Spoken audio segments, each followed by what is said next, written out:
Howdy YouTube. Well, it's here. Deadpool and Wolverine is the movie that was most excited for at the beginning of the year and is finally in theaters. This really felt like an event movie that was must-see, which is something we don't get a whole lot of anymore. And in that regard, at least, it was really reminiscent of the peak of the MCU. Don't worry, this will be a spoiler-free review, but before I really get into the review, let me answer a few questions that you might have. First, have no worries about Deadpool being toned down or anything now that he's in the MCU and under the Disney umbrella. He's about as irreverent and crass as ever, and if you like his style of humor, you're gonna love this one. Next, now that Deadpool's in the MCU and Wolverine is joining him, just, how much of the previous stuff do you need to have watched? Because between the Deadpool movies, the Fox X-Men movies, over 30 MCU films, not to mention the TV shows, that is a ton of stuff to keep up with. And to understand this movie and the general plot, you don't really need to have watched any of it.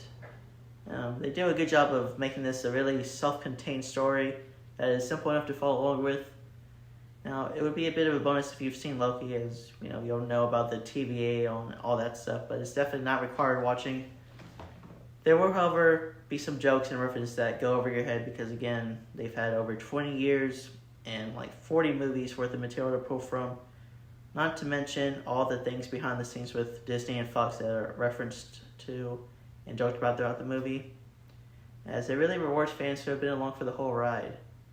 Now, if Endgame was a celebration of the MCU up to that point, and Spider-Man No Way Home embraced the past of Tobey Maguire and Andrew Garfield and their Spider-Man, then Wolverine and Deadpool takes a look back at the Fox superhero movies, as well as maybe some of those other movies that might have been forgotten about, but nonetheless help pave the way for the MCU and the comic book movie boom that we've experienced.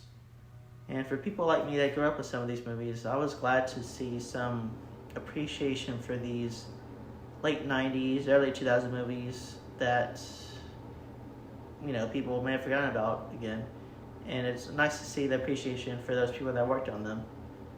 And as we've become accustomed to with Marvel, we do have some footage playing during the credits as well as the post-credit scene. No big teases or reveals though, as the mid-credit scene just kind of, I would say, ties a bow on the Fox X-Men. And the end credit scene is just an ongoing joke that was played throughout the movie. So, if you're hoping for this to have some big MCU implications or some big reveals to where the franchise might be headed, then you might be slightly disappointed. But honestly, a big impact movie like an Infinity War or Endgame is not what I want from a Deadpool movie. Although this was a better Multiverse of Madness movie than Doctor Strange 2 was, that's for sure.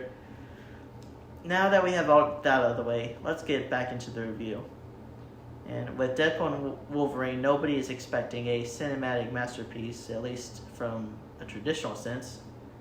But does it deliver on what you expect from this movie? That being comedy, action, and some crazy antics between our stars. And for that, I give it 2 thumbs up. I thought for the most part the humor still works. No jokes overstays his welcome too much.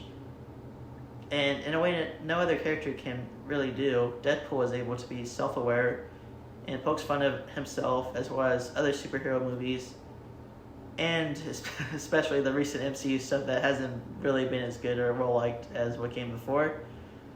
He's breaking the fourth wall as much as ever. Of course, the movie deals with the multiverse and has some cameos, as we've come to expect. They do so in a way that they themselves aren't a parody, and I really had a lot of fun with all the characters that we saw on screen. And my theater let out a few cheers, but I really wish one of the cameos was not spoiled in that last trailer. I really wish studios would stop ruining their own movies, but that's neither here nor there. Hugh Jackman's Wolverine brings a seriousness that otherwise wouldn't be there, and helps the more heartfelt moments hit harder. Although I still would have liked to explore more of his world and his past.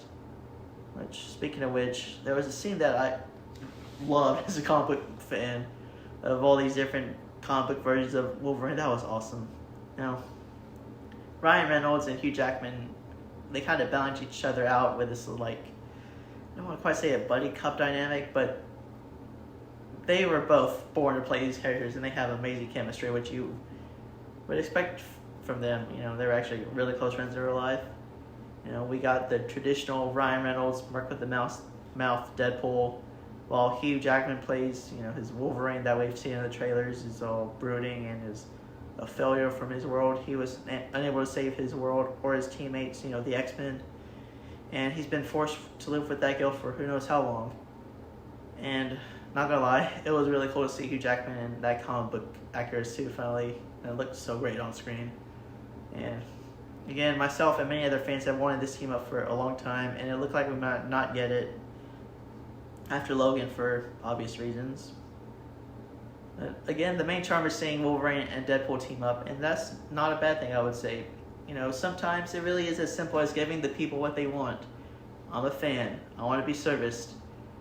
And besides that, the soundtrack, you know, was really good, and it felt well with what they were trying to do on screen. Now, the movie did have its flaws, that's for sure, but as much as we wanted to see Wolverine and Deadpool together, the reasoning and plot was maybe a bit too basic, and the villains, for the most part, had kind of weak goals and motives and were a bit forgettable. The main villain did have some ties to the X-Men and showed some promise, and could have made things more interesting, but they didn't really lean too heavily into that. We only scratched the surface a bit because, again, this is the Wolverine and Deadpool show. And I'm not sure how much of a negative this is, but I just thought it was worth noting that the supporting cast from the first two Deadpool movies are present, but really just for a scene or two. Perhaps a bigger flaw was with the action scenes.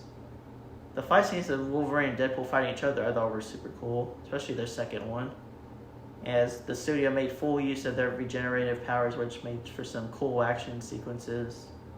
But other than that, at some point, some of the other fights felt more like stylized music videos with just NSYNC and Madonna blaring in the background with Deadpool and Wolverine slicing and dicing, you know, a bit too much reliance on slow motion and stylization.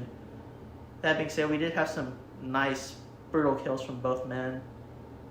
You know, to sum it up, Deadpool and Wolverine definitely delivered on its promise and gave us a fun team-up movie with some exciting cameos, albeit with a simple story and maybe a bit too much slow-mo.